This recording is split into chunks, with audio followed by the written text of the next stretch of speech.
Welcome everyone of the JTB 33 universe to the first episode of the Attackers FC Road to Glory, which is actually a part 2 because as you can see I did get fired the first time I tried this. I did not even make it through a full season, got fired on April Fools. So trying this again. Now as you can see, Attackers FC Create a Club series, use pretty basic stadium, kits, crest, very young squad, giving ourselves a 3-star rating as we will be in League 2. The average is like a 3.5, so I decided to go a little bit under so we can kind of develop the team a little bit. And custom board expectations because, as you saw, I need it to be as simple as possible so I can just somehow try to find a way to not get fired so quickly. But of course, you're probably wondering what is Attackers FC? And here are the rules. So I can only sign players that are attackers. So left wing, left forward, striker, center forward, right winger. I can only sign a player if they're of one of those positions. However, once I do sign one of those players from those positions, I can adjust them. So I can take a right winger and make him into a right mid, or right winger into a center back. I can do that, but I cannot acquire a player that is not in one of the attacking position groups. Now, obviously, no goalkeepers will be purchased because, well, they're simply not attackers. But the caveat to that will be that I can only sign free agents or youth academy keepers. However, the youth academy keepers probably won't happen for quite some time because, well, simply I can't focus on goalkeepers right now. I need to just have a full starting 11, which is why we're starting off with a 5-star scout in France to get some technically gifted strikers. Basically, my hope here is to get a bunch of midfielders, maybe an outside back or two, but I really don't think that would be the case. Another scout, we're heading to Belgium to get some strong strikers. This, little physically strong scouting instruction on FC24 is basically what I'm hoping is going to carry me throughout this entire series, because you get a physically strong player. They're going to be quick, they're going to be physical, they're going to have pretty much the same shooting, passing, dribbling, and defending traits, which then from there you can obviously put a development plan on them to change them around. So that's what I'm really hoping will be our feeder system for center backs, outside backs, defensive mids, might even be a center mid or two. But I really, really need this instruction to work out if we want to get any sort of defenders. And then Netherlands, I'm just getting basic center forwards because I feel like throughout my experience, I get a lot of center forwards that really should just be outside backs. So that's just kind of my thinking and logic behind the youth scouting to start off. First player to join the club is Damir Krylak from Real Salt Lake. He is currently a striker, 34 years old, 72 overall. Definitely not a long-term player for us, but just a player for the right now. Renewed Repart, joining us from Troyes, also a team down in the French second division for $2 million. Right winger / striker. Probably going to be playing him at outside back, maybe center back, but for sure outside back. Matthew Martins, joining us from Belgian side Leuven, $3.1 million. He's a center forward. I'm probably going to play him at center mid since that is one of his secondary positions. So that's probably what he's going to do for us. Mo El Hankori, joining us from Magdeburg over in Germany. I think they're still in the third tier. They might have gotten promoted recently to the second, but for just under $2 million, he will be playing right back for us. As you can see, right winger / right back. Certainly, we'll be expecting him to move there shortly. Mats Sundjens, joining us from Utrecht over in the Netherlands, $1.7 million for the current striker. Probably going to move him to defensive mid, center mid, or center back, somewhere kind of in that realm of the team.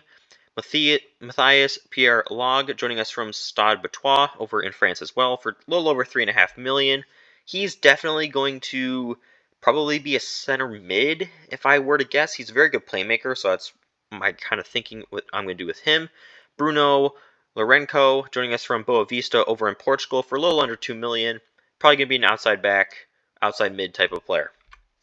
So with all of those signings, plus the just, generated players from us being a creative club, this is what the team is looking like. Sagna in goal, 74 overall. And then Martins, Krylak, center backs, El Hankuri, and Ripart, outside backs, Pierre Lage, St. Jens, center mids, Lourenco, attacking mid, Courtier, Dubois, Durand up top. So I was very lucky, and I did this intentionally, but just, flipping through the automated squads that it gives you to start off Creative Club career modes, waited until I had a good group of attackers. We obviously have 3 very good attackers there.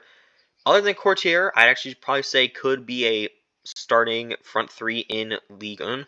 But with that, officially have our starting 11. Now it's just time to, fill up the bench a little bit, which hopefully our youth academy will allow us to do. But now that we do have a full starting 11, it's time to go ahead and play our first game. I mean, we're using this 4-3-3 attack. I don't know how it's going to go. It's probably going to be high scoring. That's probably the only thing I can guarantee from any game in this series. Here are the highlights. Formation with a centre forward and two wingers. So it's important that the midfield players give support to the striker whenever the ball goes wide. They can't allow him to be isolated.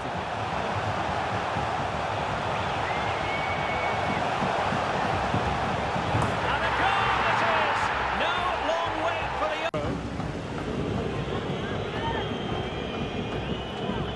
That's what you call defending from the front. Possibilities here.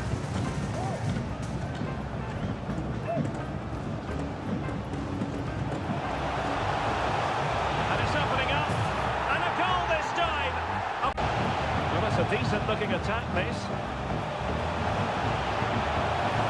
And it's open up. Brilliantly blocked.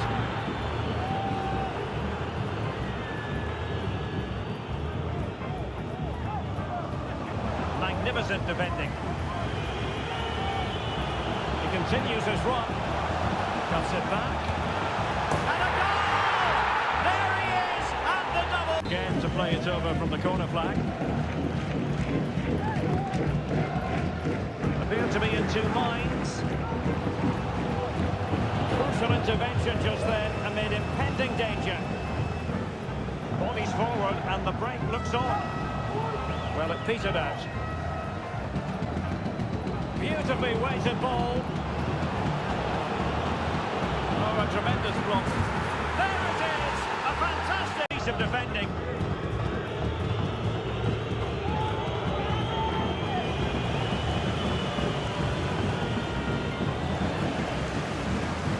Totalling up all the stoppages, we'll have 2 additional minutes. Can he finish? He can't hold on to it. And second time around, he scores. But the...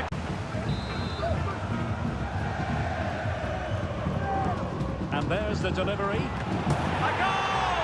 He's dispatched it. They've had complete control for most of the game. Their movement, clever passing and energy have been a joy to watch. It's been a really good win for them.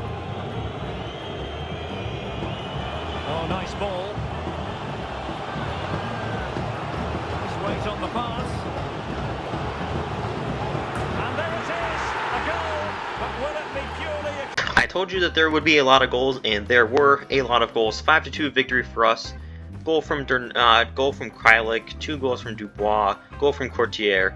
So definitely one plus of this team is since everyone is an attacker. Set pieces, especially corner kicks, should be getting a whole lot of goals off of those, because even if the ball falls to someone, at one point they were an attacker, they should be expected to score.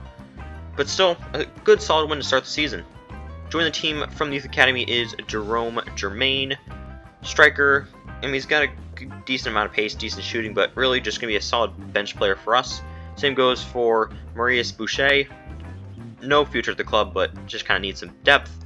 Pierre Moss, going to be a huge player for us. As you can see, striker, but he's really going to be a center mid for us. Excellent dribbling, definitely enjoy that, but do have to work on the passing a little bit, but that's what development plans are for. Dennis Kramer, good winger, nothing else really needs to be said about that. Now it's time for our first game in the Coupe Nationale against Auxerre. Going to be playing this 4-3-3 attack again, and let's just see, hopefully we can score as many goals as we did in the last game. Here are the highlights.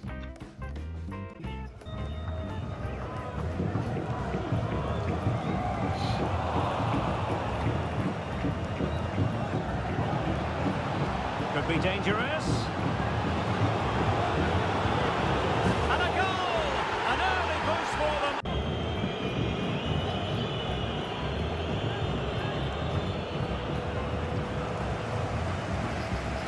He's going forward well here. Majid Ashimeru. Real chance. No shortage of it.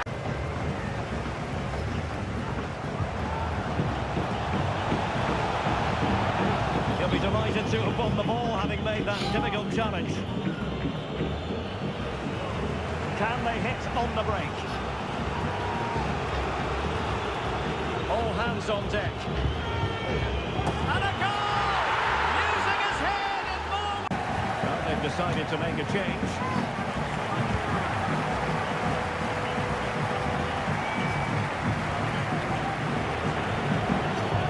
Might be able to produce from this position. Can he finish? Oh, it's in! And that might be the goal that clinches it for them. No looking back now, surely.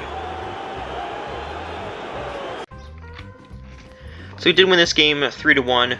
Goals from our entire front three. 2 assists from Lorenko at center mid. Very good win. And surprisingly, at the halfway point in the year, we're in 4th place. 7 points off an automatic spot, so likely not going to happen. But we're definitely in the mix for one of these playoff promotion spots, so got to keep an eye on that. In the Coupe Cup, we did get knocked out by Lens, but I mean, they're a pretty good team in the first division, so we didn't really stand a chance, so I simmed it. Christian Peters is joining the team from the Youth Academy from the Netherlands, center forward to center attacking midfielder. Good dribbler. Development plan will increase the passing, then he should be amazing for us. Jesse Van Dijk going from center forward to attacking mid as well. Also, good dribbler, need to work on the passing. Pierre Moss will be going on a 2-year loan move to Turkish side Kaysspor. I don't know how you say it, but 2 years in Turkey will definitely help toughen him up. Christian Peters will be going on a half-year loan move to Coventry City over in England's 2nd tier. Jesse Van Dijk on a 2-year loan move to Rotherham United in England's 3rd tier, I do believe. Dennis Kramer on a half-year loan move to fellow League 2 side Rouen. Joining the team from the Youth Academy, Milo Williams, which is one of those players I talked about earlier in the episode of physically strong players that are pacey, good physical, the rest of the stats are the same, so making him into a defensive midfielder. Same goes for Kevin Jansen, also to a defensive midfielder. Jean-Pierre Liu also will be made into a central defensive midfielder, because I'm going to put defensive midfielder on them, then put the development plan defensive midfielder on them to just increase their defending and physical, and then from there kind of spread them out along the back line. But for right now, I just need to get some. We have no backup defenders. Same goes for Arthur Petit. Edwin Kuipers, I think that's how you might say that name, from the Netherlands, 6'1", making him into an attacking midfielder. 72 passing to start off, already very good for a player, but also being a 6'1" attacking midfielder, a little bit extra size in the box could potentially help us. Justin Jansen, good right winger from the Netherlands, 5'7", good dribbling, pretty good winger, just overall. Gabriel Martin, taking him from striker to center mid. Not the greatest of potential, but he's quick and he's a decent enough dribbler, so I could use him in a pinch. Hugo Morel, making him into just a pure playmaking winger with a potential shift into the inside, which is another thing I'm trying to do with these wingers, is have them be, good passers and good dribblers in case I do need to move them to like center mid or attacking mid. Vincent Willems, striker to defensive midfielder. Now he's actually just a straight out defensive midfielder, center back. I don't know why he's in the game listed as striker, but I definitely will be taking advantage of that in this series and future series of EA not knowing, or EA loving to do these crazy potential switch potential players. Same goes for Noah Moreau. That is not the stats of a left winger, but I'm not going to complain because that's the only way I can do this series. Mario Lejeune is not as bad as the others, but still pretty similar, should not be a striker. I actually won a Manager of the Month for the month of March, so that tells you things in the league are going pretty good right now. But at the same time, my job is under close scrutiny, because obviously when you do these series, I can only have attackers on my team. So I'm trying to sell everyone who is not. And for some reason, on any career mode, when you have a player transfer listed, like half the time you don't get any offers for them. Like I'm literally at the point where, like, I will sell these players for like $10.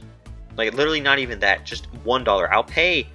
I'll pay these teams to take them off me, but the players don't want to go to all these clubs that are offering them these jobs. So that just puts me in a horrible position because I'm not going to play them to keep the integrity of the series. So now I might get fired. And also, it doesn't help that Lorenko suffered a sprained ankle injury and he is going to be out for the next 4 weeks. But here we are. I believe 2 games left in the season. We are 1 point away from a playoff promotion spot. So we got to win these next 2 games, first of which is against Dunkerque, and Kuipers will be making the start at attacking midfielder due to the injury of Lorenko. Only change I've made all season because, well, I frankly don't have anyone else to put in there. So let's see how it goes. Here are the highlights.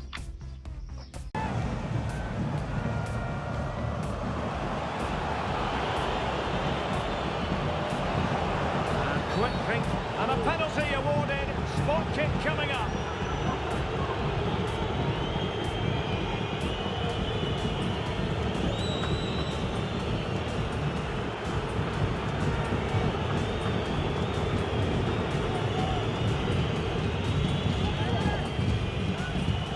Can he make it 1-0? And he puts it away confidently.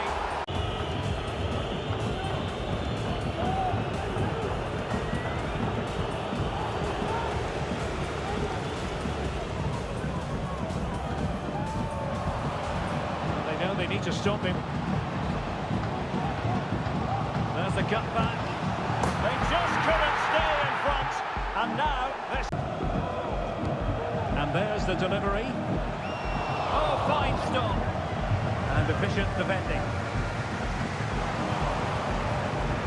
Well, you sense it's just a matter of time before they do score, Derek. They've been piling on the pressure now and really should be ahead in this one. Now in a more than decent position. Can he finish? Oh, yes! It's gone in! Should have they?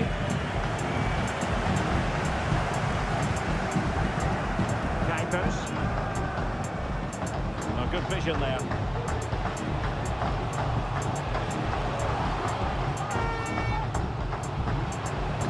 It needs an accurate cross. Can he finish? They've gone and scored again.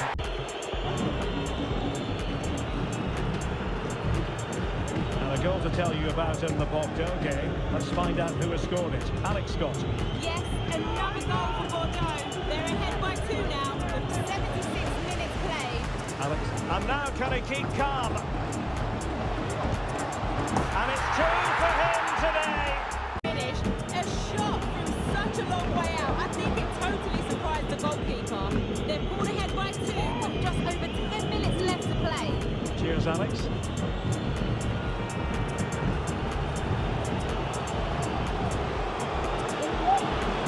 No chance perhaps. And there it is. So we did win this game 4-2, goal from Kuipers, Durand, and Dubois. We were down 1-0 at one point, but obviously came back quite well. I mean, 5.2 expected goals, they only 1.1. More passes, more tackles won, more interceptions. And their keeper did also have 10 saves, so definitely loving this very offensively heavy, offensively focused team that I'm using. And with that, we're now up into one of these playoff spots, heading into the final week against AJ Extra, who we did beat earlier in the episode. But they are currently second in the league table, and actually we go back, they have almost nothing to play for if Bordeaux loses and Troyes lose. But if they lose, they might not get a automatic promotion spot, so they will certainly be trying in this game. I always try in these games, but I'm going to be trying a little bit extra harder, because if we can get promoted in our first season in charge with this team, it will be one of my biggest feats as a career mode player. And with that being said, here are the highlights. Well, that's eye-catching wide play. Chance to play it in.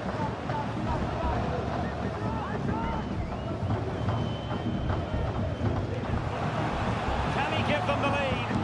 Well, there is the opening goal. The pressure final. 0.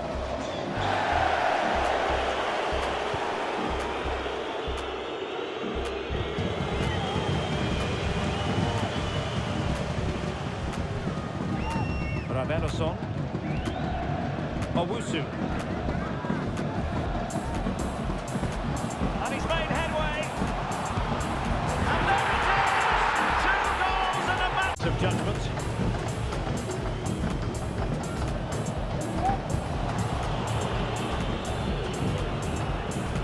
Couturier. Matias Pereira Lage. He's enjoying space. Could pull one back here. And the referee allowing advantage to accrue to them. Well, the advantage didn't come to very much, hence the award of a free kick by the referee. Promising pass. Players waiting in the centre. Now, who can he pick out? What an astonishing view! It's coming. And well, they have possession again. Aye. The attack looks promising. A real opening now. Oh, a goal! And is that going to be the one that wins it for... So we did unfortunately lose this game 3-2. Kind of fell apart a little bit. I think the pressure got to me a little bit. Played not my greatest of games. But unfortunately that does mean we will not get promoted. But honestly, in hindsight, I'm kind of glad that we didn't. Just because, I mean, you look back at that team. A 69 overall center back starting in League 1. Like, we would actually just get relegated. But still, would have liked to have gotten promoted. But, I mean, Duran, Pereira Lage still played very good for us. Made it to the round of 32 in the cup, but obviously RC Lens knocked us out. Sagna appeared in 40 games for us. Absolute rock. I mean, and then you see our front three. Well, really pretty much our entire team, because we didn't have any subs to bring on, because, well, we only have like 11 actually good players at the club. Durand, leading goal scorer, with 16, which was, I mean, I understand he's best overall, but I'm a little bit surprised that Dubois, our striker, was second. I would have expected a little bit more goals from Dubois, but if Durand's scoring them, I don't mind. Plus, getting 8 assists, definitely the best player at this club, but still getting help from other people. I mean, Pereira Lage, 7 assists, St. June's Lorenco with 4, so we're still doing it. But we do have a couple of players with contracts expiring, mainly Kralak. He is retiring. I really didn't think he was going to retire after year 1. I thought since we signed him, we'd maybe get a second year, but he is going to be retiring, so we'll have to definitely fix that center back spot. And Durand is the most valuable player at this club with $21.5 million valuation. As a manager, we have lost more games than we drew. Not the best, but we have scored more goals than we've allowed. No trophies, no crazy wins so far. And I really don't know what we're going to be doing with this team heading forward. Because obviously we are losing Kralak at that center back position. So I might have to sign a new center back. Or I just make a back three and we can sign another attacking player. I really just don't know what I'm going to do, because do I also try to start a youth academy player at the other center back position and, you know, make them a legitimate option for us very early on. But at the same time, if they end up playing so poorly, I really risk their development increasing. So we're at a crossroads. I don't know exactly what I'm going to be doing next. But honestly, that's the joy and the fun of this series. Nobody knows what's going to be happening. What I do know is this should have been a good kind of introductory episode, kind of having a chance to explain how these series will be working in the future. And then, of course, next episode, I really have no clue what I'm going to do. So make sure you guys hit that subscribe button so you can see whenever I do finally figure out what I'm going to do. And I will hopefully see you all for episode 2.